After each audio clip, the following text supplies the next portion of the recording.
You don't own your attention. You just rent it out in tiny, fragmented seconds to the highest digital bidder. And the price they pay? It's less than a fraction of a penny. That's the hook.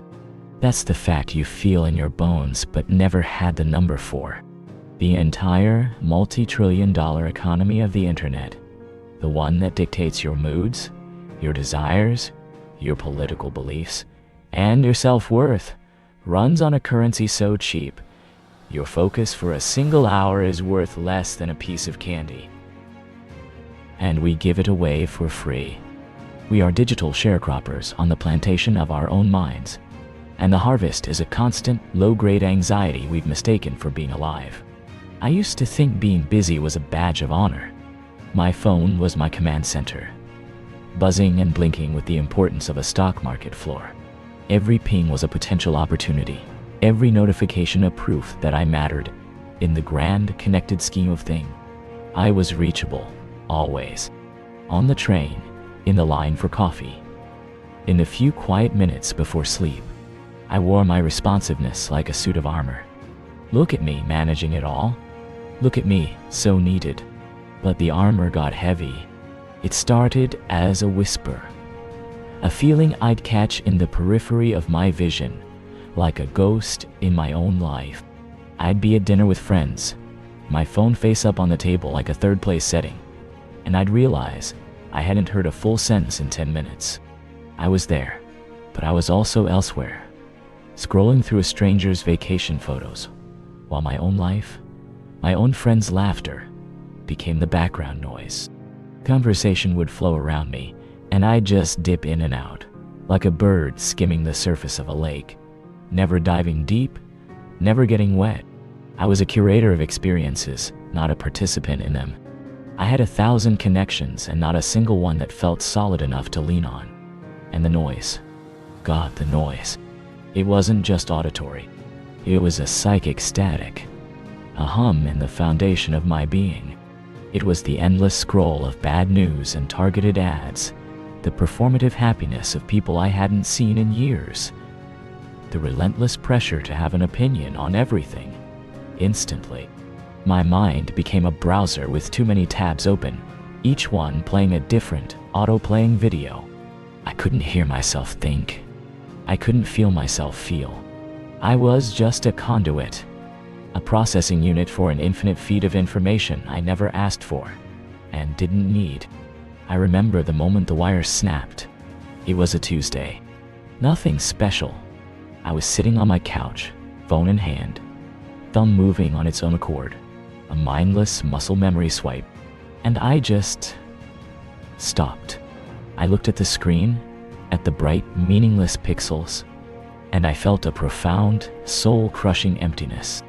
It was the feeling you get when you open the fridge for the 10th time, knowing there's nothing you want, but you look anyway, hoping something new will have magically appeared. I was spiritually hungry, and I was being fed a diet of digital sawdust. In that moment, the truth was undeniable. I was not the user of the technology. I was the product being used. My attention was the crop, and it was being strip-mined, leaving behind a barren, exhausted landscape where my creativity, my peace, and my purpose used to live. That's when I understood the first rule. Silence is the new status symbol. Look around. Everyone is connected. Everyone is reachable. Everyone is drowning in the same overwhelming ocean of content.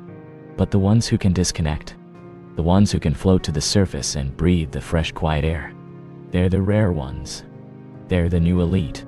Because in a world screaming for your eyes, your ears, your every waking second, the ability to be silent, to be still, to be unreachable, has become the ultimate luxury. It's not about wealth in a bank account. It's about wealth in your mind. It's the unshakable calm of a captain in a storm, while everyone else is seasick and frantic. Silence is no longer just the absence of sound.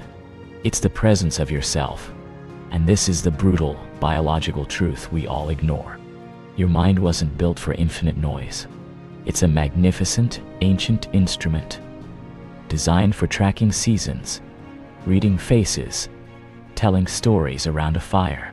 It was not designed for the relentless, high-speed, dopamine-fired assault of notifications, feeds, and algorithms. It's like taking a Formula One engine and running it on cheap, sugared water. It will sputter. It will overheat. It will break down. We call it burnout. We call it anxiety. We call it depression. But it's simpler than that. It's a system in revolt. A soul screaming that it was meant for more than this. Going offline then isn't running away. It's not a retreat. It's a repair. It's the conscious, deliberate act of taking your own mind into the shop, away from the corrosive elements, and giving it the space to remember what it's like to just be, to think one thought, all the way through, from beginning to end, without a ping pulling you away, to feel one feeling, deeply and completely, without the urge to curate it for an audience. This is where the real cost comes in. Peace is expensive, and most people can't afford it. Not because it costs money, but because it costs discipline. It costs a brutal, unyielding form of self-respect. Going offline means choosing yourself over the siren song of entertainment. It means choosing the long, slow, often uncomfortable work of building a real life over the quick, cheap high of digital distraction. It means looking the world's pressure to be constantly available, constantly consuming, constantly on, right in the eye and saying no. It's a rejection of the collective madness, and that takes a strength that feels most days in short supply. It's a currency of willpower, and we are all bankrupt.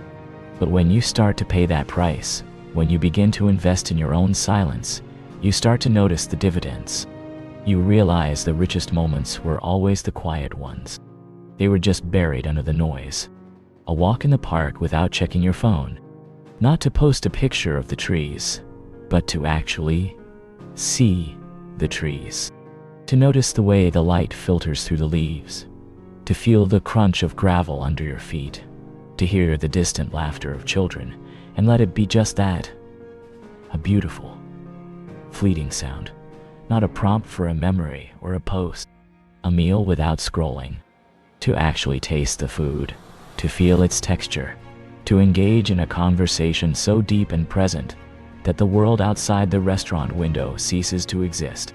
A conversation without interruptions, where you look someone in the eye and see their soul flicker behind their own, and you connect in a way that no emoji could ever capture.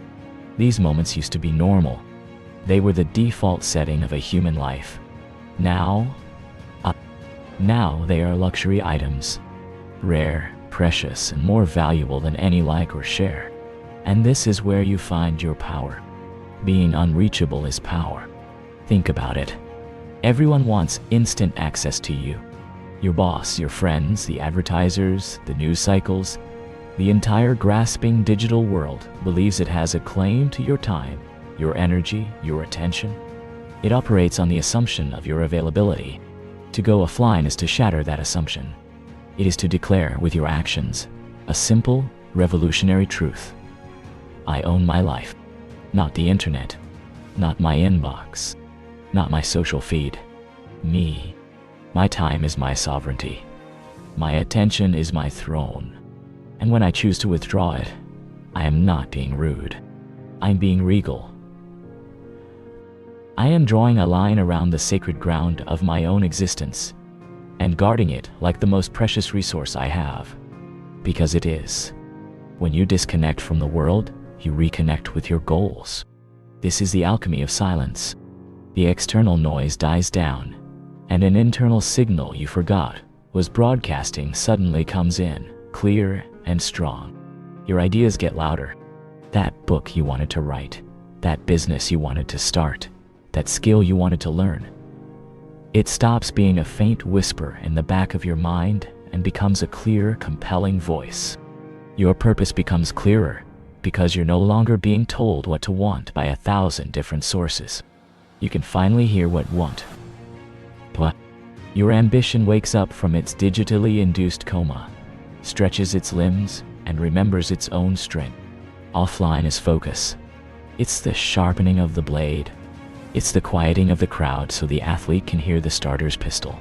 The transition, of course, is agony. You don't realize how addicted you are until you stop. The first minute feels weird. Your hand twitches for your phone like a phantom limb. The first hour feels empty, hollow, like you've been unplugged from the matrix and the real world seems gray and slow.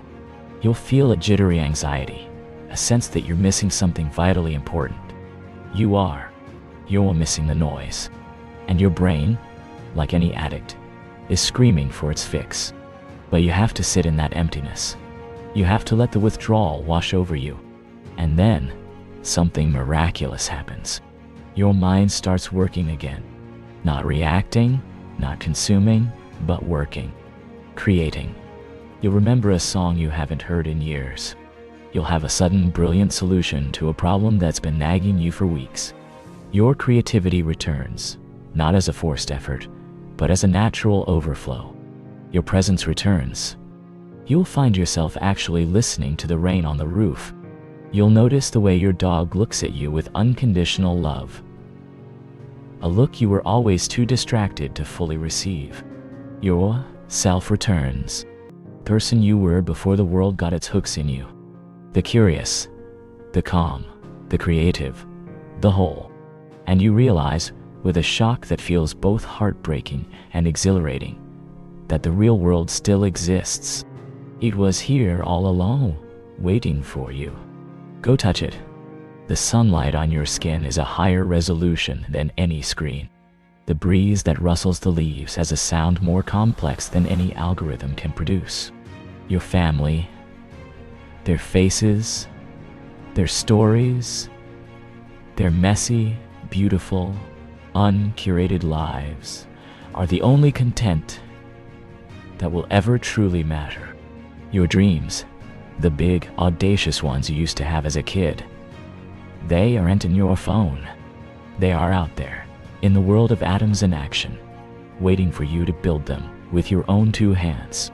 Everything you're truly chasing, connection, impact, love, peace, it's all outside the screen. The screen was just the map. It's time to visit the territory. This isn't about being a Luddite. This isn't about rejecting technology.